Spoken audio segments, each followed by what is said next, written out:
Money, money, money, money.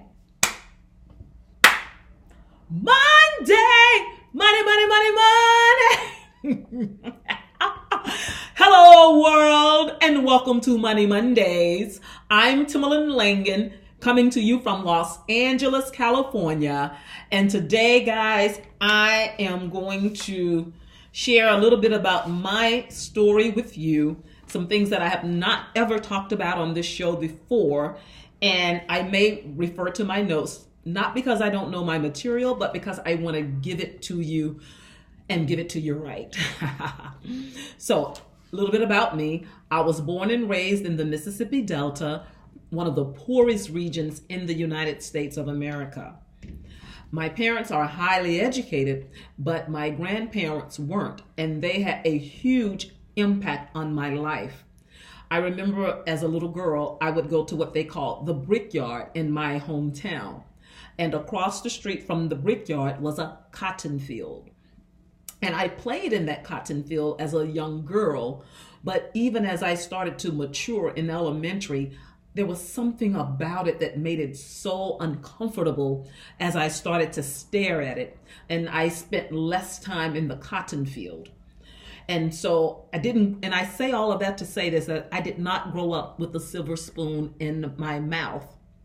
And on my mother's side of the family, I was born into they were sharecroppers and cooks, not chefs. And yet I learned some very important money nuggets from them. And that's why I try to share the information that I get and I've received from them with you. And so I remember my biggie, who had no education at all. Her mother, Big Mama, my grandmother, was she at best had a ninth grade education. But I remember my Big Mama taking me to the store to buy something for her mother. And the storekeeper was like, no, we can't give you something for free. We can't give it to you. If you don't have money, then you can't get this item. And when my grandmother finally impressed upon him that it was Biggie doing the asking, he immediately handed it to her and said, please go right ahead, get anything you want. Because my great-grandmother Biggie had the reputation of paying her bills. That's the kind of credit you can't get even today. That's the kind of credit that pays you interest in business, when your word is your bond. And so she had built this reputation, even though she was, like I said, didn't have much of an education. And I talk a lot about this because they were underdogs, and so was I. Even though I didn't grow up being anyone's favorite. And that's why I speak so highly of my Big Mama, because she took me in. She took me in as a little girl. And, I've heard people say, where would we be without praying grandmamas? I don't know where I'd be, guys. I really and truly don't. She was the first person to really take an interest in me and to help me develop. And then eventually my cousin, when I moved here to Los Angeles, my cousin took an interest in me as well and made me feel pretty and lovely, etc. But it was my Big Mama who taught me my financial wisdom, mostly by modeling. And I realize today that that is why I have a high FICO score. And what she taught me is the very beginning of maintaining a high FICO score, even though she never discussed it in that way. In education, we talk about something called modeling, where you're more demonstrating than just sharing and talking to the students about the material.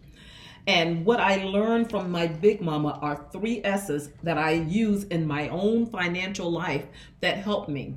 Number 1, simplicity. Financial management needs to be simple in order for you to be successful. It's just like going to the gym. I know for me, if the classes are too difficult, if the exercises are too hard, I'm not going back. Same thing with financial wisdom. We often think of saving money. Well, you know what? We think, I've got to put large sums of money away. in order to have money, and then I don't have it. You get frustrated. I don't have any extra money. I don't have any money, Timberly. I would love to save, even though this is what the financial gurus tell us. Well, I say save your coins, save your pennies, save your nickels, save your dimes, save your quarters. In fact, this is the day that we're supposed to check in with one another and see where we are. And I'm going to just show you. Here we are. I just keep this bag of coins with me because you know what?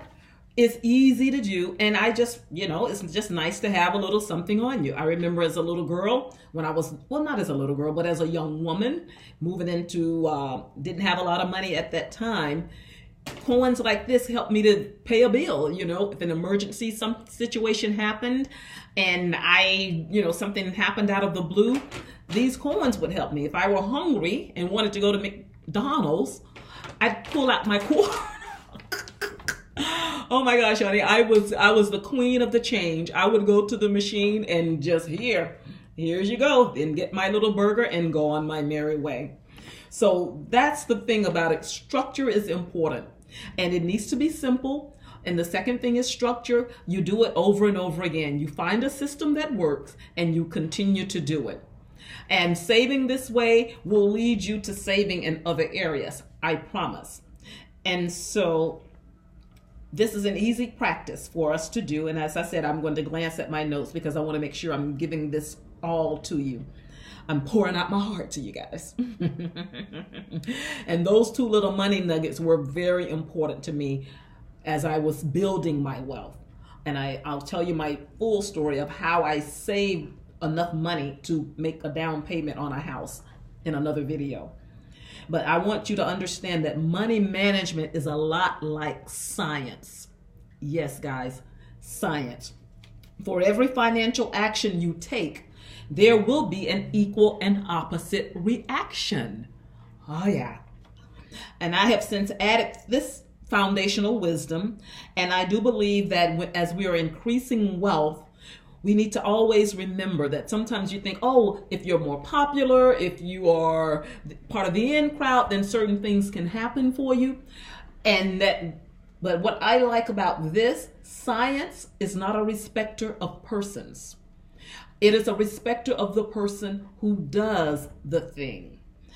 And so science works the same way for everybody. Going back to the bill paying analogy. This is before the internet, guys. When I started to grow up as an adult, and when I became an adult, and I'm so sorry, I'm just sharing my heart. When I became an adult, I lived in a single apartment, and I started paying my bills the exact same way. I would get the check, I would write it, mail it, and put it in the mail the same day. So the bills would get paid early instead of late. Never late, guys. Never, never, never, never late. You cannot increase your FICO score paying your bills late. That little nugget right there will increase your financial success. And of course, we've shared others and will continue to do so on this channel. So we just want you to know that science is not a respecter of persons. It is such a weird thing. Even today, my Big Mama's FICO score is still higher than mine. That is simply incredible. But yet, I just want to say something also to you, is that my Big Mama and her mother, Biggie, own lots of land and property. And that is where the bug hit me. I looked at them, and then there was a cousin in the family who also practiced real estate. And I decided that that is one of the things that I wanted to do. So I made a sacrifice, stayed in a smaller place until I was able to save the money and get the property. Now, my grandmother gave me a lot of wisdom, but she didn't give me no money, okay? She did not give me any money. Every property I've got, I had to come up with that down payment, guys. And I'm going to talk at length and in detail about that in a different video. But the reason I'm doing this is because I think as working people, we can create our millionaire moments. And that is why I launched the Live Like a Millionaire Now campaign. And let me tell you, that was not an easy task. I am a huge fan of women's tennis. I have been since I was a young girl. I went to the Australian Open, which was a dream come true for me. I got to the grounds of Rod Laver Arena. It was exciting. There was music playing. I got to sit in the Champions Lounge. Unfortunately, there were no tennis champions there, but I met these really fun Aussie girls, and we all just had a lovely lunch together. And then I went and sat on the front row, front and center, directly behind Venus Williams and Serena Williams. And I got to see both sisters play against different opponents. Venus played someone other than Serena and won. Serena played her match and won. And there were these two guys from Houston, Texas sitting right behind me. And I know we were on television because I was listening to the conversation. They were like, oh, we see you, we see you. And it was really fun, guys. And at the end of that match, here's where the millionaire moment was created. Serena looked at me after the guys were like, Serena, Serena, Serena. She looked into my eyes, guys, and gave me the biggest smile. Oh my gosh, this fits really well with me. And it's so funny because I came home to Los Angeles and a month later found out I had breast cancer. I had written a book and I was so excited about the book, and it was a very difficult process. I almost gave up, but I did it for you guys, and I am just really passionate about this. And so I got breast cancer, and I'll never forget, I was driving home from Malibu. I was on PCH driving home. The phone rang, and I pulled over on the side of the road, and the lady told me, you have been diagnosed with breast cancer. I cried, guys, because you know what? I eat healthy, I drink a lot of water, I take care of myself, I exercise enough. And so I'm like, why did this happen to me? How could this happen to me? And you know what they told me? Don't ask those kinds of questions. Thank God they caught it early detection. And it's so funny too, because I felt it myself. I detected it, guys. I was fumbling around, playing with the right breast, playing with the left breast, noticed something in the right breast that wasn't in the left. And it was so funny. It was in March. And I thought, I'll wait until June because I'm going in for my annual checkup. And something kept saying, no, don't wait. So I wound up going early. And this is a message for everyone. No matter what it is you're struggling with, if it's some sort of cancer, early detection is the key. And so after going through that whole process, I was more determined than ever to launch this Live Like a Millionaire Now movement for working people worldwide. Because you know what, guys? We only have one life to live. And I want us to live our life by design and not default. And so your millionaire moment may be different from mine. Your millionaire memories will be different from mine. But we can create them as working people. And sometimes I think we look to television and we look to the movies and we're looking at people outside of ourselves and thinking, oh, whoa, they've got a beautiful life. Well, that's why we're starting this Live Like a Millionaire Now movement, so that we working people can get to the end of our lives, or even right now, this very day, starting now, and say, you know what? I like the life I'm living too. My life is fun. My life is exciting. And we have to be strategic with the money we already have in order to create more wealth, increase our financial success. It doesn't matter where you start, guys. We start with the simple. That's why I said save your coins, save your nickels, save your pennies, save your dimes. Don't think about trying to save 10% or 20% of your income. Start small. Do not despise small beginnings.